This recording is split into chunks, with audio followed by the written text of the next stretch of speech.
indirimbo yiswe JOLOMI. Niba hari gahunda ushaka ko dupanga, nyandikira kuri WhatsApp muri nimero iri muri bio hejuru. Ubundi umfollowing cyangwa ukore subscribe kuri YouTube.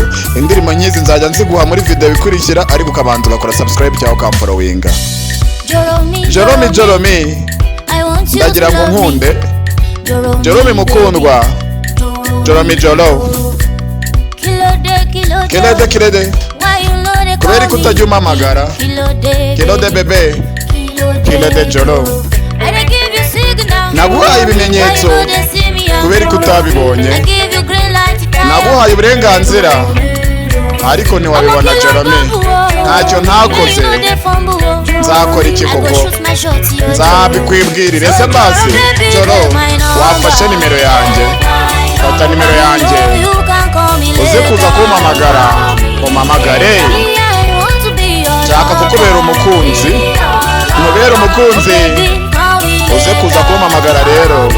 Uze kumpamagara. Abantu benshi ntibabibona. Mvugana n'inshuti zawe. JOLOMI JOLO, JOLOMI JOLO. Benshi baranseka bakavuga ko ukuntu uvuga ndabikunda, nkayoberwa uko nitwara. Naguhaye ibimenyetso ariko se kuko utambona. Naguhaye uburenganzira bwo kuntereta. JOLOMI JOLO, biranyobera nkabura icyo nkora, ariko ngiye kubyivugira. JOLOMI rero, akira nimero yanjye. Wenda uzajya unyihamagarira, uraza kumpamagara. Njye sinkubeshye, ndashaka kuba umukundwa wawe, umukunzi. Uze kuza kumpamagara rero, umpamagare. Indirimbo nyizi nta handi wazikoretse kuri YouTube yitwa Kai Entertainment, cyangwa kuri TikTok yitwa Kai Proctor. Njye nitwa Kai Proctor.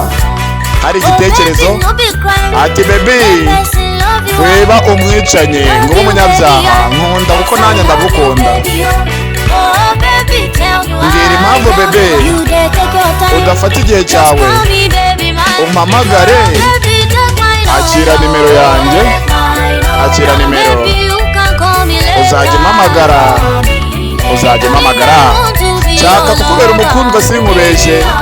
Nibera umukundwa rero uze kuza kumpamagara tukanoze.